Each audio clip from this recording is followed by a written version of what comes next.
SportsCenter with Jane Dan. It is presented by our friends at McDonald's.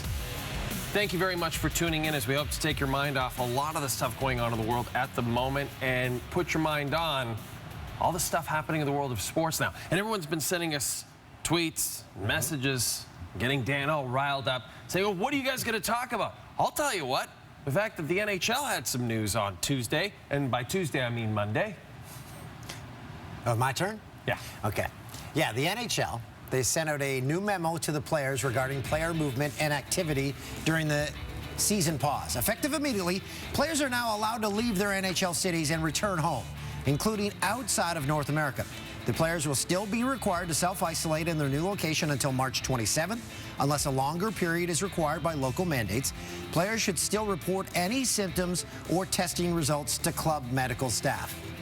Now, in an NHL statement, it says at the end of the self-quarantine period, and depending on world developments between now and then, consideration will be given to allowing the opening of club facilities to players in scheduled and coordinated small groups for voluntary training and care of the players on the same basis as in the offseason. Our objective will be that, in addition to continuing regular updates, we will be able to provide high-level guidance on the potential of opening a training camp period roughly 45 days into the 60-day period covered by the CDC's directive. Overdrive. It's a radio show on TSN 1050 in Toronto. NHL Commissioner Gary Bettman was on the show Monday, asked what the NHL would look like if it came back this season. We're looking at every option. The most important thing will be if we come back that the tournament or the competition we put on has integrity and does justice to the history and tradition of the Stanley Cup. And so we don't like to talk about things that we're just thinking about, but we are thinking about everything because, you get speculation, and frankly, there's way too much speculation. But yes, everything is on the table, but everything that we're considering has to be right, has to make sense, and has to do justice to the competition. Also Monday, the Ottawa Senators announced a program to support their part-time employees who require financial support during the COVID-19 pandemic. The team also announced they've asked all staff to work from home until further notice. The NFL draft, set for April 23rd to 25th, is going to go on, but the draft process itself will no longer feature public events in Las Vegas. Since Las Vegas, it's shut down. The league said that it is exploring innovative options for how the process will be conducted and will provide that information as it becomes available. But Dan, that was far from the biggest NFL news Monday, the first official day of NFL free agency. The Texans shocked the world by trading their star wide receiver DeAndre Hopkins to Arizona for running back David Johnson and picks. He's a four-time Pro Bowler. He's just 27 years old. He has 3 years left on his deal. Running back David Johnson going the other way to Houston. Arizona also gets a fourth-rounder. Texans get a second-rounder and a fourth-rounder next year. Hopkins coming off his third straight season with 1,100-plus receiving yards. Houston will take on all of Johnson's salary. A 3-year, $39 million extension was signed in 2018. There we go. Most receptions since 2013. Do you notice the two guys on the bottom? Yeah, they're playing on the same team now because Larry Fitzgerald did say he will return for this upcoming NFL season. Can you imagine this? And you got Kyler Murray throwing him the football. Going to be very exciting for Cliff Kingsbury's Cardinals going forward. Dallas Cowboys wide receiver Amari Cooper reportedly intends to sign a 5-year, $100 million contract extension with the team. Cooper also pursued by division rival Washington, but elected to stay with the Cowboys. Dallas QB Dak Prescott becomes just the 6th quarterback ever to receive the exclusive franchise tag. It means the Cowboys have until mid-July to work out a long-term deal. Otherwise, he's tagged for 1 season. The exclusive franchise tag is expected to be between $30 and $33 million, so he's doing okay. Prescott played in all 16 games last season, set career highs in passing yards and touchdowns. The Buffalo Bills pulled off a massive trade Monday, acquiring wide receiver Stephon Diggs from the Vikings. In return, Minnesota picks up a first, fifth, and sixth round pick this season, plus a fourth rounder next year. Bills also get a seventh round pick this season as part of the trade. So, no more Diggs in Mini, but Kirk Cousins sticking around. 2 years, $66 million contract extension with $61 million due at signing. In 15 games last season, he threw for 26 touchdowns, had a career-high passer rating. Cousins had 1 year remaining on his current deal. The extension also comes with a $30 million signing bonus. And according to reports, Marcus Mariota has agreed to sign with the Las Vegas Raiders. Mariota, second overall in 2015, started just 6 games for the Titans last season as Ryan Tannehill surpassed him on the depth chart. Tennessee went just 2-4 with Mariota. Mariota threw for 1,200 yards, 7 TDs, 2 picks last year. The Browns have agreed to a 3-year, $18 million contract with quarterback Case Keenum, with $10 million guaranteed. Keenum started 8 games with the Washington football team last season, threw for 11 touchdowns and 5 interceptions, completing 64.8% of his passes. And Pro Bowl tight end Austin Hooper has agreed to a 4-year, $44 million contract with the Browns. 23 of that is guaranteed. The 25-year-old is coming off a career-best season with 75 receptions and 6 touchdowns with the Falcons. Byron Jones heading to Miami. The Pro Bowl corner, former Cowboy, reportedly close to a deal that could be in excess of $17 million per season. That would make him the highest-paid cornerback in the league, surpassing now teammate Xavier Howard, who held that record after signing a massive extension last offseason. Let's have a look at some of the players who were franchise tagged on Monday. Shaquille Barrett burst onto the scene last season, leading the league with 19.5 sacks. He will return to Tampa Bay. The Steelers ensured they would keep Bud Dupree around at least one more season. And Chris Jones received the non-exclusive tag from the Chiefs, coming off a 9-sack season in 2019. Mike Garafolo. NFL Network star reporter Mike Garafolo. There isn't a nicer guy on the planet than our NFL insider Mike Garafolo. Great to have him back. Back-to-back days. Mike Garafolo, our NFL insider. Mike, the question everyone was asking Monday about the blockbuster between the Texans and Cardinals is, what is Houston thinking? Do you have any idea? Whatever Houston's thinking is whatever Bill O'Brien is thinking. He has got the keys to the house. Listen, he's Tom Cruise in Risky Business, basically. He is running the house. The parents are away for the weekend. They're going to come back. He's going to clean up. They're going to notice the crack in the crystal egg, which is probably about the heaviest symbolism you'd ever see in a movie. I'm getting sidetracked. The point being, Bill O'Brien is running the show. Doesn't matter what anybody else is thinking. There are others inside the building who don't even know what he's doing, and he's working a couple of doors away from them. And in this case, DeAndre Hopkins, much as we look at him and say the guy is a wide receiver, a stud, O'Brien, he didn't see eye to eye on a lot of things. And Hopkins wanted a new deal. He had 3 years left in his deal. O'Brien said, I'm not doing this, so I might as well trade him, get something back. I need picks. I need high picks because I kept trading him away last year because, again, he was running the show back then. So he traded them for Laramie Tunsil and all these other deals that he wound up doing. And so now he at least gets a second-round pick back. Still not in the first, but gets a second-round pick back. Add all of that together, and that's why he did this deal. We'll see pretty soon this year if it was a smart deal. I've never seen Risky Business. I thought it was Tom Cruise ran a business and it was risky. Well, he does, but it's complicated. Okay. The contract talks between Dak Prescott and the Cowboys, they've been a story for months. Could that continue, even though Dallas placed the franchise tag on him on Monday?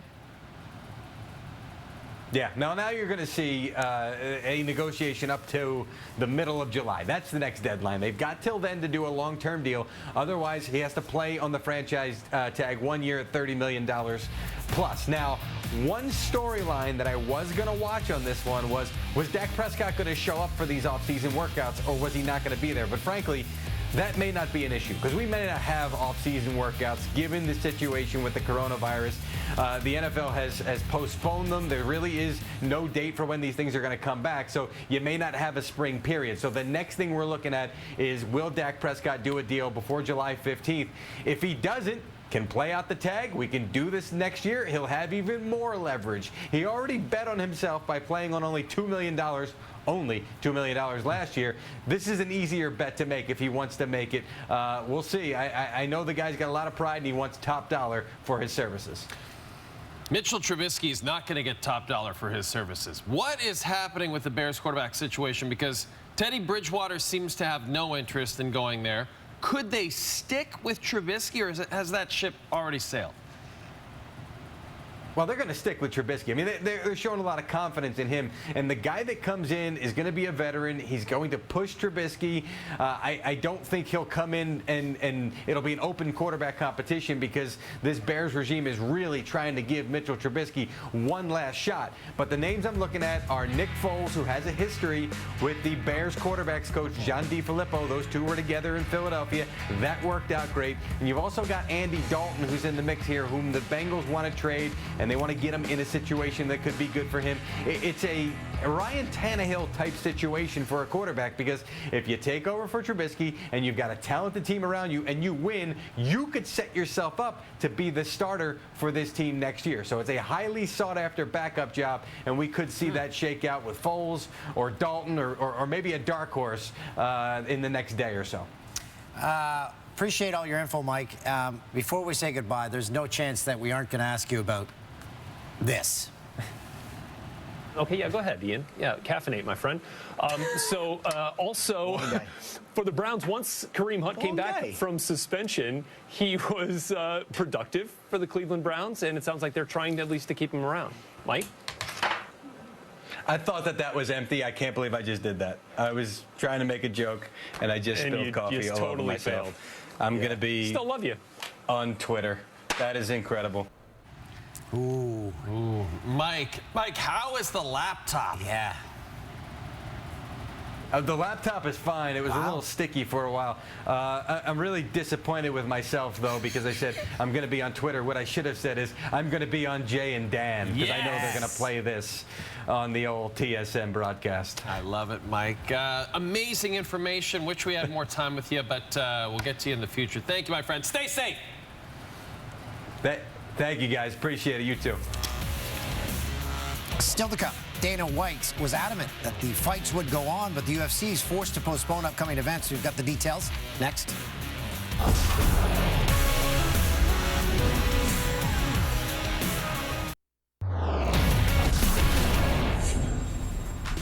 You're watching Jay and Dan, brought to you by McDonald's. The Kentucky Derby has been postponed. It will reportedly be run September the 5th. For the first time in 75 years, it will not be held the first Saturday in May. The last time the Derby was postponed, World War II, 1945.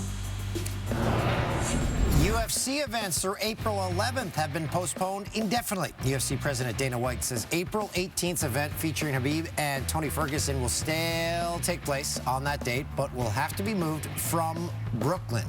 He joined ESPN SportsCenter to discuss his plans. We're ready to go live on ESPN Saturday night from Fire Lake Arena, Indian Reservation in Oklahoma City. We have the card, we have the fighters, we have everything, but obviously the president just spoke to the country and basically said now. It started at 50 people in a room, which made it difficult, so we complied. We took all the fans out, and we made sure that there was as few production people in the room as possible. We pulled it off last Saturday. Now they're saying there should be no more than 10 in a room, and that's impossible. We can't do it. And we've complied with everything that the government and that these doctors have said to do. And, you know, we have no choice now but to postpone these fights. NASCAR also postponing all race events through May the 3rd. That's a total of 5 races. The current plan is to return to racing May the 9th in Martinsville. NASCAR still plans on holding all 36 races this season. They'll monitor the situation with medical experts before announcing rescheduled dates. And Dan, normally in just a couple of weeks, we'd all be enjoying the sweet smells of the baseball season. Popcorn, peanuts, the whiff of trash cans at Minute Maid Field in Houston. I see what you did. After initially pushing back their season 2 weeks, Major League Baseball took an even bigger step on Monday as they push back the start of the season indefinitely following the CDC's recommendation of restricting events of 50 or more people for the next 8 weeks. Major League Baseball will continue to update their fans on decisions made to their schedule, with clubs committed to playing as many games as possible. ESPN's Marly Rivera spoke with Jays manager Charlie Montoyo to discuss. It's too early to tell, but from what I gathered from all the baseball people talking, and it seems like June 1st would be the best scenario. Yeah. You know, I said, wow, but that seems like the best scenario right now.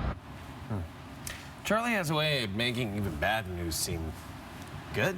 Yes. Yeah, I agree. Magical person. Now, when it comes to the coronavirus, Rudy Gobert of the Jazz is the NBA's patient zero. Yeah, but his teammate Donovan Mitchell is the league's first big star to test positive. Monday, he appeared on ABC's Good Morning America. I'm fine. You know, things are going well.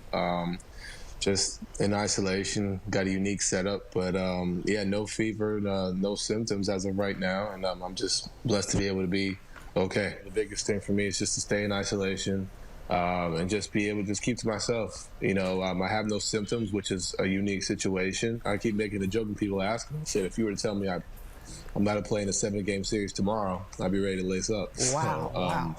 So, like I said, I'm really blessed that that's the case. In Paula's report, we heard from your teammate, Rudy Gobert, and he has been very apologetic. And he has admitted also that he was reckless, though he didn't know at the time that he was going to test positive, but still his actions were reckless. Have you had a chance, and again, he has apologized, but have you had a chance to have any communication with your teammate? To be honest with you, Robin, you know, it took a while, you know, for me to kind of cool off, you know, and I read what he said and I heard what he said. So, you know, I'm glad he's doing okay. I'm glad I'm doing well. I'm just really happy, to be honest, Robin, that it's just, you know, I hate to say there's two of us, but like it wasn't the whole party. You know, at the end of the day, neither him or I have children at home. You know, I know I have some teammates that have children, have some staff that have children at home. So I'm glad that we were able to kind of contain it as much as possible. Thankfully, the vast majority of people will recover. But can you again, just tell people what your message is for them this morning? I'm asymptomatic. You know, I don't have any symptoms. I could walk down the street if it wasn't public knowledge that I was sick, you wouldn't know it, you know, and I think that's the scariest part about this virus is that, you know, you may seem fine, be fine, and you never know who you may be talking to, who they're going home to. Still to come on Jay and Dan, Darren Dreger will join us to discuss the possibility of NHL returning to action in May.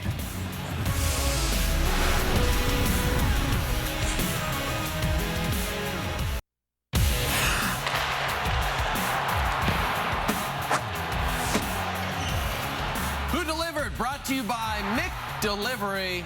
Look how happy Dan is. Best performance on this day in history, the late Kobe Bryant. 65 points against Portland in 07. Bryant accounted for over half of his team's points in that game. Kobe went 4 straight games scoring 50 or more beginning on March the 16th, 2007, and he always delivered. Joining us now, TSN hockey insider Darren Dreger. If you're going to go into self-isolation, it's nice to have a Gemini Award in your office. Dregs, the NHL's created a plan that, depending on world developments, could see a return to play by the middle of May. So we have a possible return date. How optimistic are you that happens? I'm not overly optimistic, to be fair, and that's just based on, you know, speculation and acknowledgement of world events and developments around the world, obviously. Now, you know, I clearly looks to me that the National Hockey League guys is operating here under a best case scenario. So they're also working under the assumption that the virus would be under control and it would be back to business as usual. And if it is back to business as usual, again, under the CDC recommendation of no more than 50 people at an event for the next 8 weeks, then that gives you 60 days. And in the memo that the National Hockey League sent out to the players and to all NHL clubs, it outlines the possibility of a training camp, which is of interest to many, 45 days into this 60-day window. But clearly, the only way that happens is if the CDC, Health Canada, the World Health Organization are fully on side. Now, when the NHL's first official release came out, you mentioned you'd spoken to some team sources who wanted to create safe spaces for the players to practice at facilities owned by the team. Could that still potentially happen? Potentially it could, Dan. And if you go back to last Friday when the National Hockey League and the Players Association initially sent out their first memo, which was bargained, and it was an outline of the rules and the regulations that the players were going to have to follow.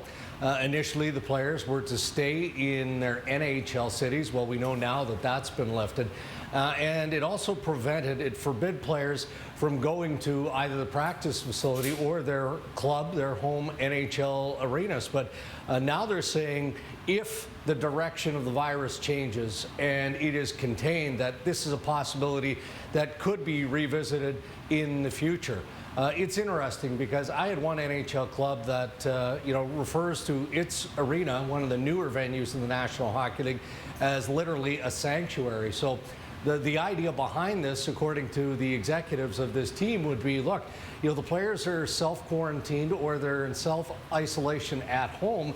It makes sense that they would come to the arena. I mean, the locker room is looked after. They've got full gym facilities.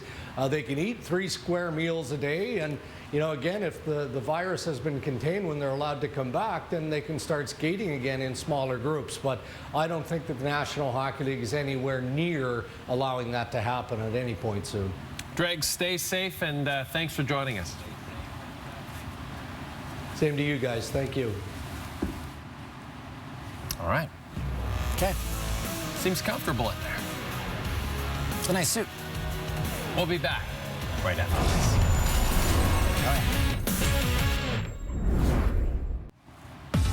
We just taped a brand new Jay and Dan podcast brought to you by McDonald's. Our good friend Leo Routens is on it, and we discuss his cats, his dogs, the state of the world. We discuss a lot of things. Leo's the best. You're gonna love it. You blew it. Right off the top of the show, you said it was Tuesday. We were live on Monday. That's true. Hey, who compiled this list? Oh, yeah, sorry. Andrew Zwarch.